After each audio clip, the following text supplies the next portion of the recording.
ఆపాలి, శాంతి చర్చ జరపాలి అనే కార్యక్రమానికి ఉస్మానియా విద్యార్థులుగా, ఉస్మానియా సంఘాలుగా వచ్చిన ప్రతి ఒక్కరికి నా జైభీములు తెలియజేస్తున్నాను.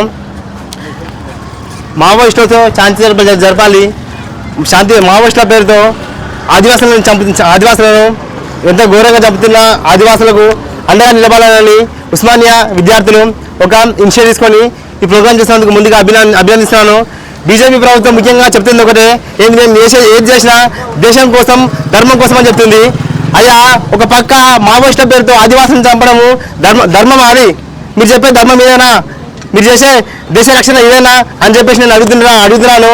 భారత రాజ్యాంగం ప్రతి ఒక్కరికి మాట్లాడే స్వేచ్ఛ కల్పించింది. ఈరోజు మీరు ఏ పని చేసినా మేము దానికి యాంటీగా మాట్లాడితే మమ్మల్ని అర్బన్ నక్సలైట్లని, మావోయిస్టులు అని చెప్పేసి మీరు మాట్లాడుతున్నారు. ఇదే కాంగ్రెస్ పార్టీ అధ్యక్షులు మల్లికార్జున ఖార్గే గారు మాట్లాడారు, రాహుల్ గాంధీ మాట్లాడారు, తెలంగాణ రాష్ట్ర ముఖ్యమంత్రి అయిన రేవంత్ రెడ్డి మాట్లాడారు. మావోయిస్టులు ఉండాలి అని చెప్పేసి, నక్సలిజం ఉండాలని చెప్పేసి మీరు వాళ్ళందరినీ మావోయిస్టులు అంటున్నారు. తెలంగాణ మాజీ ముఖ్యమంత్రి అయిన కేసీఆర్ మాట్లాడారు, మాజీ మంత్రి హరీష్ రావు మాట్లాడారు. వీళ్ళందరూ కూడా మీరు అర్బన్ నక్సలైట్ అంటున్నారు. మీకు ఇక్కడ ఏం లేదు.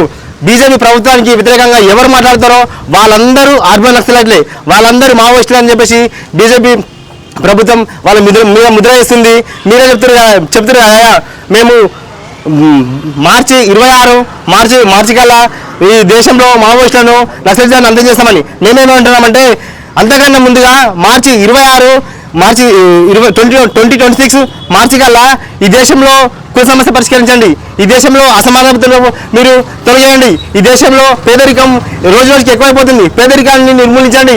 ఈ దేశంలో స్త్రీ పురుష సమానత్వం, మీరు ఇటువంటి సమాజాన్ని స్థాపించకుండా 2 కోట్ల ఉద్యోగాలు ఇస్తామని చెప్పారు. 2 కోట్ల ఉద్యోగాలు, నిరుద్యోగత పెరిగి ఉద్యోగాలు అందరూ రోడ్డు మీద పరిస్థితి వస్తుంది. నిరుద్యోగత దొరికించే ప్రయత్నం చేయాలి. కానీ మీరు మావోయిస్టుల పేరుతో ఆదివాసులను చంపే చర్య సరైనది కాదని చెప్పేసి మేము దీనిని ఉస్మానియా విద్యార్థులుగా, విద్యార్థి స్కాలర్గా, విద్యార్థి సంఘాలుగా మేము ప్రతి ఒక్కరము దీన్ని ఖండిస్తున్నాం. మాకు భారత రాజ్యాంగం మాట్లాడే హక్కు కల్పించింది కాబట్టి మేము ఖచ్చితంగా ఒక శాంతి వైపు నిలబడతామని, మీరు మావోయిస్టులతో శాంతి జరపాలని కోరుకుంటున్నాను.